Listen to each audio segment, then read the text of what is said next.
Welcome to the Earn More, Stress Less podcast with me, Caro Sison.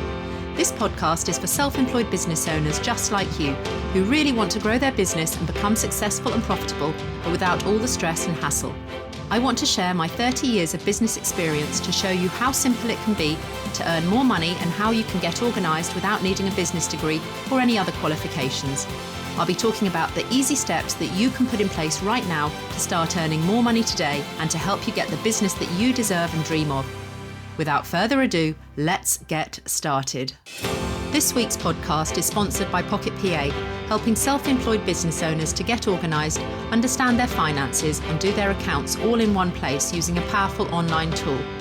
If you're serious about making a profit and having a successful business, then using a simple digital web app like Pocket PA is the best way to grow and scale your business.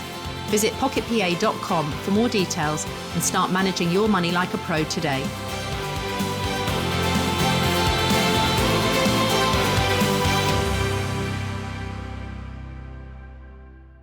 Hello and welcome to the Earn More, Stress Less podcast with me, Caro Sison. Today I'm talking social media and in particular Instagram with a great guest, Inga Hunter, who has her own business delivering Instagram training for self-employed business owners. So we're going to explore all things Instagram and hear about Inga's own journey into becoming self-employed. And then we're going to be talking about how she started from scratch to build her own agency and how she actually makes her Instagram feed stand out in a very crowded marketplace. So thanks for joining us, Inga. How are you? Thank you for having me. I'm good. So could we just start off just talking to us about your journey up to now and how you got into self-employment? Oh, it's been a long one. I've never not been self-employed. I don't know what corporate life is. So you've never been employed? No, little bits. I've been employed, but more freelance stuff. I've never done 9 to 5. Never. I've no idea what corporate life is. Okay. So what did you do when you left school? Just run us back from that point, because that usually is when people usually take their first employed role. What did you do? Oh, so I started my first business when I was 17. So I was still at sixth form. And by that point, I was homeless. So I didn't have any money. I used to have to walk an hour and 15 minutes to get to college and then back again. And I was fed up with not having any money. And so I got a job working as a waitress in a restaurant in town, but decided that I would start selling cocktails on the street. So every year in Cambridge, they host Mayballs, which are these big, they're massive, these massive, they're kind of like a prom. And all the students used to queue up outside, even though everything was free on the inside. I used to go through the queues with milkshake cartons full of like Long Island iced tea and stuff like that and sell them for £15. Because Wow. I knew that they didn't, I didn't sell them the features of the cocktail, but I knew that they'd be standing in that queue for an hour and they'd want to show off to their friends. So I'd go through the queue and I'd be like, mate, it's going to take you ages to get to the front. Do you want Long Island iced tea? And there were other crap cocktails. And yeah, they'd buy it and then they'd buy one and I'd be like, oh, what about your friends? And they'd end up buying like 10. That's genius. So you were 17 when you were doing that? Yes, so it's highly illegal. I didn't have a license and I wasn't over age. I love it. I love these stories. Oh my goodness. So you were obviously an entrepreneur right from the get-go. So you were never going to fit into a corporate role on that basis? No, never. Even when I was little, I used to always have like stuff outside my house that I would sell, or I'd go around selling raffle tickets and then I'd buy prizes with the raffle ticket money and then give them out when I was, 8, 12. And I put on talent shows at school and would, again, collect the ticket money and then buy a prize and keep the profit. I love that. So many people that end up being self-employed were quite entrepreneurial, I think, in their younger years. They either used to sell sweets at school or they would, do their mum's Avon round or those sorts of things. Do you know what I mean? Where they had that opportunity, car washing, anything where they could just earn some extra sort of money to be able to get what they wanted. They sort of build those sales skills, I think, from quite an early age, because kids are naturally salespeople, I think, and then they lose that skill set, and then they start to have reservations about things because society teaches them that that's not appropriate or whatever. So we often go back into our shell in later years, in our teenage years, and we lose that innocence and that openness and those amazing sales skills that we have in our younger years. But it sounds like yours just went from strength to strength. So what happened after the being in the queue in the cocktail world? Well, I noticed I could make money from it. And then I didn't have to get the walk to college. I could get the bus to college. And so I was just before I was 18. I wasn't like freshly 17. So as soon as I turned 18, I went and got my alcohol license and set up a mobile cocktail bar. So the restaurant I used to work in was a cocktail bar as well. And they would get loads of people over the bar saying, oh, can you come do my party? Can you come do my wedding or whatever? The guy that owned the bar was lovely and let me pursue my entrepreneurial kind of spirit. And he couldn't be bothered to do any of them. So he used to be like, oh yeah, Inga can do it for you. So I spent £800 on a metal pop-up bar and bought loads of alcohol off of him for sale and return, and just started doing events. And I'd rock up. I bought a massive old car and that was big enough to fit the bar in, and employed my brothers and my friends. And we used to go and do parties and sell the alcohol. And I used to work out the markups, and, you know, a Cosmopolitan can cost 60p to make, but I'd sell it for £8.99, you know. That's just genius. And I love that whole idea of like roping in brothers and friends and stuff. And I didn't pay my brothers. Oh, you didn't? I love that. So I had a business, Pancake Passion, where I got the kids to run the pancake business with me, and for them to just understand what it was involved with the business. So you buy the bits in, and then you get the event, and you run along and you do the event, and it might only be 2 or 3 hours. And then you charge the person for the event, and you work out what your costs are, just to be able to get them into that whole idea of the mindset of how you make money and how you work out what your profit is. But that's genius that you were doing that so early and with your brothers at such a cheap rate. For free. I didn't pay it. Love that. Love that. So what was the next step after that? Well, I went to London for a bit to do uni because I was at sixth form. And I thought I'll go to London to do uni, and I did psychology, but I hated London and hated psychology. And I had this business that was already thriving in Cambridge. So I came back to Cambridge in my second year and just carried on. And because I was homeless / estranged, I got all the full government grant and support and all that kind of stuff. So I used that to invest in my business because I was, why not? Because by that time I had a friend's family who had taken me in. So you were sofa surfing on people's couches to keep those costs low so that you could invest in your business and move that on. Yeah. Until I landed with my friend's family, who said, you can stay here, but you have to, the mum was lovely. She made me put aside £50 a month for rent, but it all went into a savings account and she gave it back to me.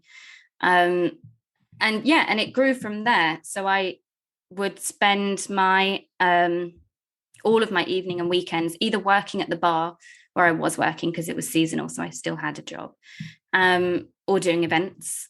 And it grew and grew, but then so I had to start uni again. So I actually did 4 years of uni. I did business management and marketing at uni. And then in the summer holidays between my second and third year, I had my firstborn baby, who was a lovely surprise, but demands a lot of attention. But I decided to carry on with uni instead of stopping uni, because otherwise I knew I wouldn't finish. So my husband would sit outside in the car with the baby while I did my lectures, and then I'd go out and breastfeed and then run back in again. So just to recap, Inga, you were a new mum, you were newly married, you were running I hadn't been married yet. Oh, sorry, you said your husband. You had a new baby, you were finishing uni, and you were also trying to run a business on the side all at the same time. Yeah, when I was 21 by that point. Gosh. So uni were very good. They let me sort of bulk my lectures into one, and it was the last year anyway, so it was dissertation. And I did my dissertation on the viable takeover of a bar in Cambridge, because I was going to buy the bar that I worked at. So So it was a case study. Yeah, it was. I got a first. Obviously, yes, high achiever. But the whole report said that a physical location bar in town wasn't viable.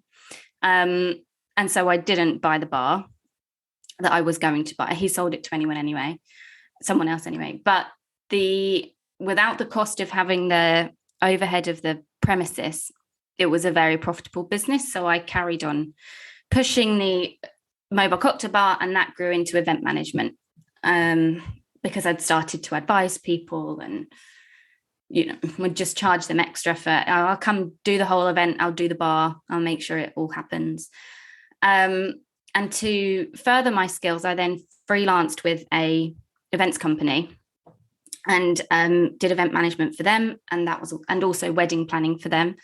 And over time, my own business grew into wedding planning as well. So I was doing event planning and wedding planning, and I stopped doing the bar because it's just heavy work.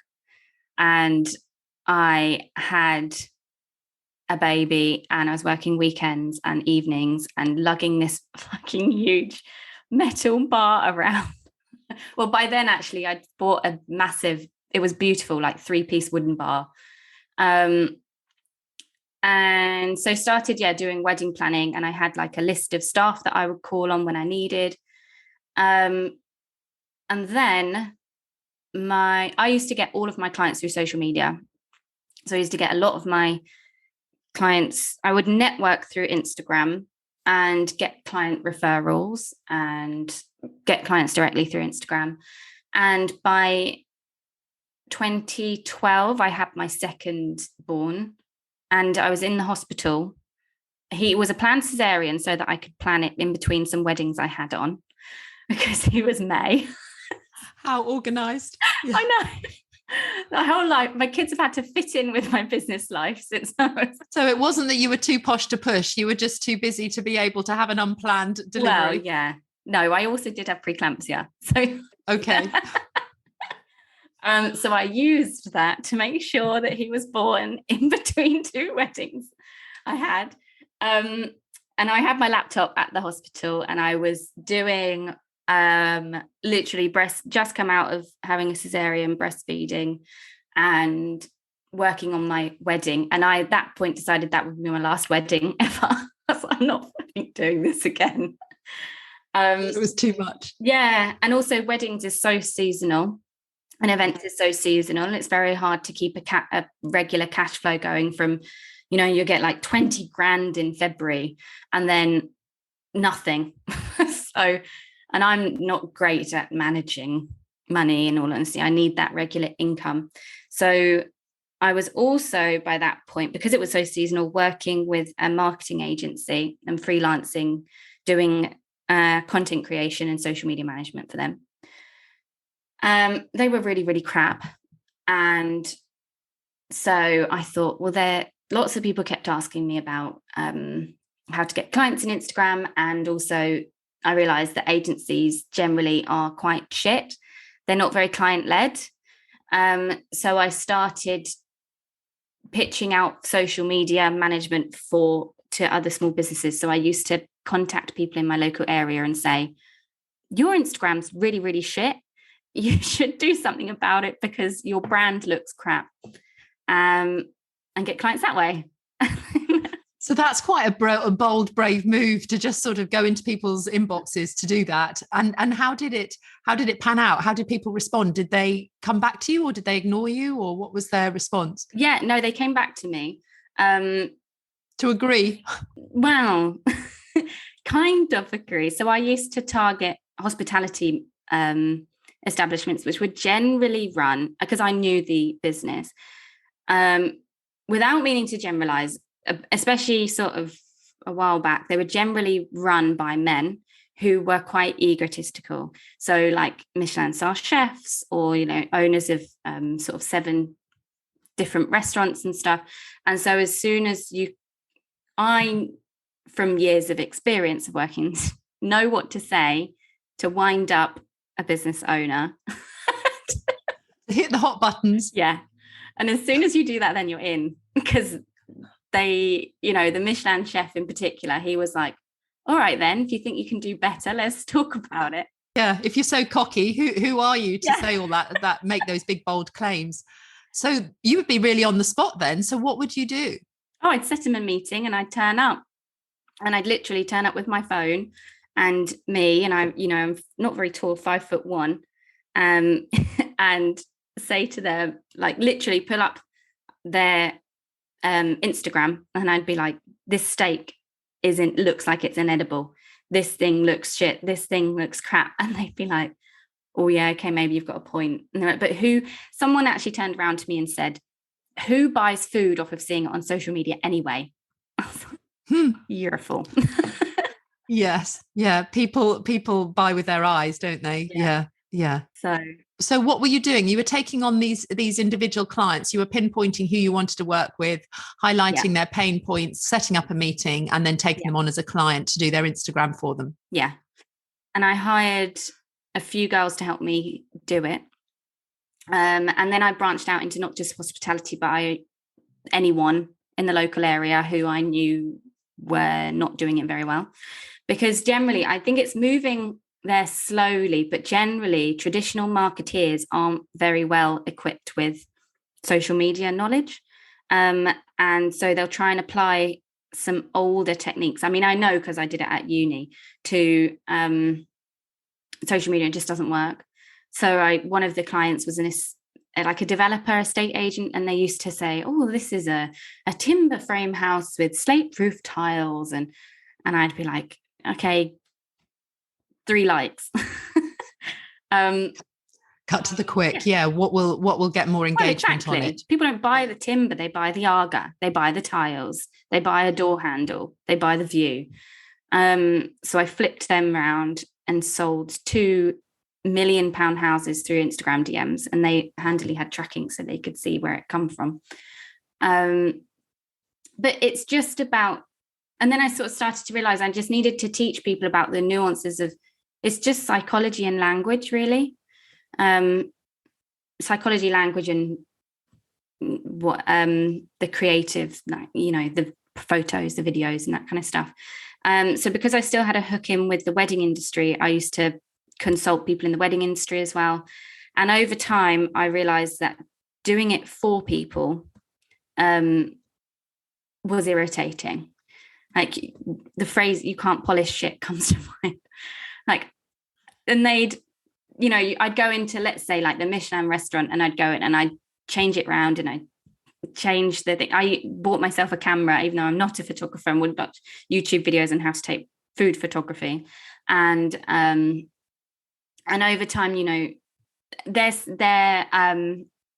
Instagram stuff would go up, but then they wouldn't necessarily be making the sales on the other hand. And you can push people some way as much as possible, but it then becomes the restaurant or, you know, client's responsibility to actually turn those into sales. And some people would, you know, pass the responsibility back and be like, oh, well, why aren't we making sales? I'm like, I'm just marketing, babe. I don't, you know, your website's also crap. Your customer service is also shit. No one can actually physically book a table. Because a business is multi-layered with so many facets. So yes, you've got so many elements that feed into your business. People presume that just once they get the fans or the following or the likes or whatever, the engagement, that it will convert into sales. But there are so many things on that customer journey to be able to actually have it materialize into actual monetary value. So they were putting that overemphasis onto you, expecting your marketing skills to deliver everything. Were they just on their bottom line? Oh yeah, definitely. And I had this team of people, and I had 2 kids, and it's like, you know, I don't want to do this anymore. So I stopped doing it for people and just did consultancy. And that was about 4 years ago I made that decision. And then that's brought me to where I am now. So at the moment, you've got your agency, and I want to just explore a little bit more, because you only focus on Instagram. Is that right? You don't do anything to do with Facebook? Well, no, I don't like Facebook. Um, the hook is Instagram. So my hook is Instagram. But when people start to work with me, they realize it's not just Instagram. It's about not just in isolation. No. Okay, so you say you don't like Facebook. What sort of things are I know you're having a bit of a moment at the moment that your Facebook account has been hacked and you've got money going out, which is appalling. But what was one of the reasons that you decided to go into Instagram rather than Facebook? Do you feel it's the visuals or the connections, or? Yeah, it's the visuals. It's you can convince and market a lot better if you that people buy with their eyes. It's that kind of angle for me. And I'm not about hugely curated grids and all that kind of stuff, but I think the culture on Instagram's a lot better than Facebook. And it's just the way that people are moving. I'd rather move and be a few steps ahead of what people are consuming rather than waiting to be old hat. Okay. And Instagram's got so many features in it these days. If you're a new business, a new self-employed business owner, what would you suggest they start on and focus on when they get going with their Instagram account? Figuring Reels out. Okay. Reels are really important. Yeah. I mean, they're not going anywhere. If you were literally starting Instagram today, figure out Reels and just do Reels. I reckon within a year and a half, within 2 years, just static things aren't going to be relevant anymore. It's not because the social media platforms are highlighting it, it's because it's just customer demand. If you look at something that moves, you're more likely to pay attention to it. So definitely figure out Reels and figure out your brand messaging with that. Are you an approachable brand? Are you a luxury brand? Are you a simple brand? And then figuring out what kind of video aspects pour into that. And how important is the bio, that first part that people see when they go to your page? Oh, yes. I mean, yeah, you should figure that out first before you do Reels. And what sort of things to put into that bio that you think would help you stand out? So your bio is written for strangers, not for current followers. So you have to think, if a complete stranger is landing on my account, what information do they need to be able to follow me? And generally they need to know who you are, what you do, and how you help. And get rid of any fluffy language or confusing or industry specific words, and just say it how it is. You don't have very many characters, you've only got 4 lines, because people just need to know quickly, is this account worth following or not? Is it going to help me or not? What do they do? What don't they do? Okay, so they've done their bio, they're getting to grips with Reels. Do they need to be thinking about doing stories? And if so, how often? Yes, every day.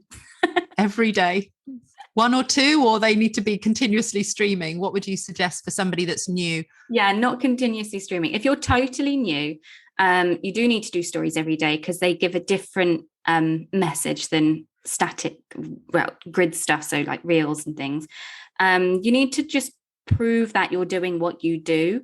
So Reels help you build trust with your followers, because the Reels or stories? Sorry, stories. Yeah. People build trust, because it gives that behind the scenes, non-curated view of what's happening in the business.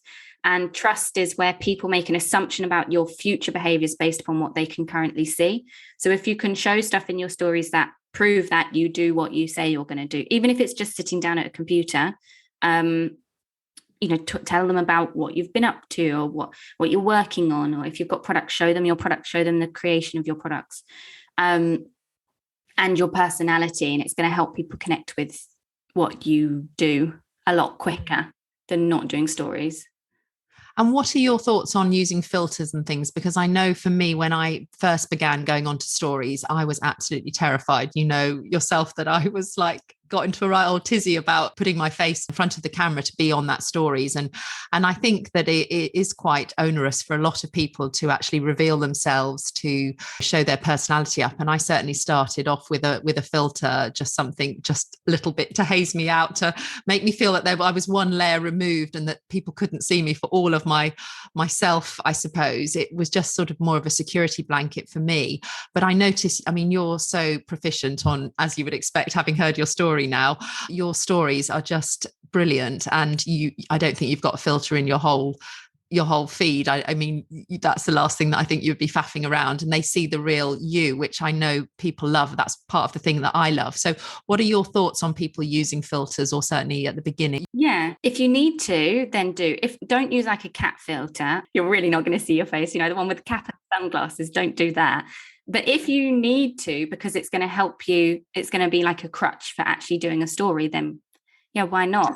Just a little bit of confidence, just to see yourself looking back at you, can be quite scary sometimes, recording. And I couldn't bear my voice when I first started recording. And I know my kids said to me, Mum, that's your Instagram voice. What are you doing? You don't speak like that. And I said, oh, gosh, don't I? And I realized that I had a slightly different voice to how I might talk at home in the kitchen or something. But I don't know, it was just that formality of it. But I think it started to drop away as I've become more comfortable. I mean, I'm not on my stories every single day with myself. I post sort of things on the story and try to do some behind the scenes, because I think you're right. People want to see sort of that inside track of your business, to feel that they've got more of a connection with you and know what's going on. Is there any tips and tricks as to when is best to post on stories, or they're only there for 24 hours, aren't they? Yeah. Well, there's no best time. I think it's about practice. So like you said, over time, you've got more comfortable with them.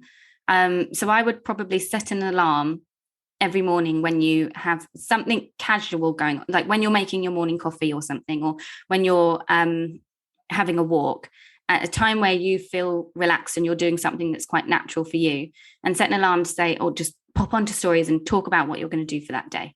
And over time, then you'll feel more relaxed and do them as and when you need to, as and when something comes up.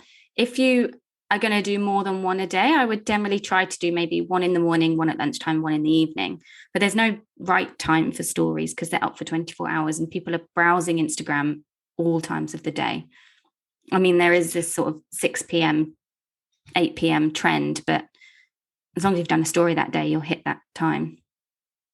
And there are so many things that we could delve into on Instagram, which we just don't have time today. But could I just ask, people obviously are there are vanity metrics where you've got that number of followers or whatever, and people believe that unless you get X number or X thousand, you're not going to be able to do lots of sales and things. And whilst sales is a numbers game, it's much more important to actually have sort of an engaged audience that you're connected with. So smaller figures, I know there are people on Instagram that just have a really niche market, and they have small numbers, but they're actually very profitable from it because they're very engaged.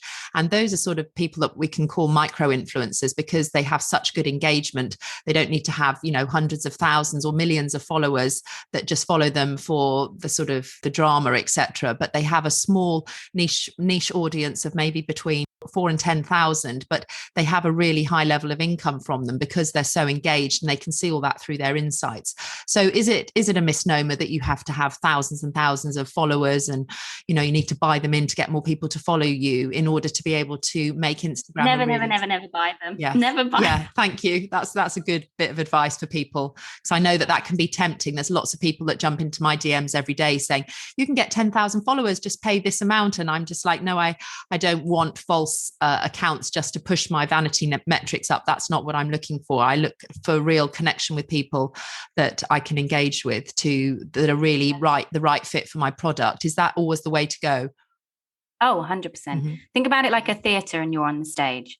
Do you want that theatre to be full of robots or real people? And that theatre could be full of 100 people, or it could be full of 100,000 people. But you need to pay attention to the people that are actually watching the show in that you're putting on. it doesn't matter how many people are following you. What matters is whether those people are interested in what you're doing, engaged with what you're saying, and whether you're providing the service, narrative, message to them. I would much rather concentrate on 100 people and make sure that those 100 people really know what I do, really are interested and invested, and grow from there, rather than starting off with 100,000 and none of them knowing who I am, what the point is, and never buying from me. Yeah. That's really good advice. Don't concentrate on followers. Yeah, thank you. That's great advice. So thank you so much, Inga. There's been some really great nuggets in that, and I loved hearing your story. I know listeners will really love hearing. I think it's a real proof that you can come from quite a difficult start and beginning in life and actually become super successful like you have in your space. And it's really lovely to hear you share that with us today. So thank you. If our listeners would like to find out more about you and to connect, where's the best place for them to find you? On Instagram. Oh, what a surprise. Yes, you're not directing them to a website. No. So your Instagram, I'll pop it in the show notes, but where should they go to find you, Inga? It's inga.hunter. Perfect. Okay, I'll put that in. So lovely. Well, thank you for listening to the Earn More, Stress Less podcast today. Be sure to check out the show notes to find out how you can connect with Inga. And please do leave a review if you get a moment, because I love hearing your feedback, and it does help other people to see and hear what you got out of the show and how it could also help them in their small business. I hope you have a wonderful week ahead and lots of lovely money with the least amount of stress. And until next time, let's catch up soon. Thanks for listening to the Earn More, Stress Less podcast with me, Caro Sison. If you've enjoyed this week's episode, then do hit subscribe so we can catch up again soon.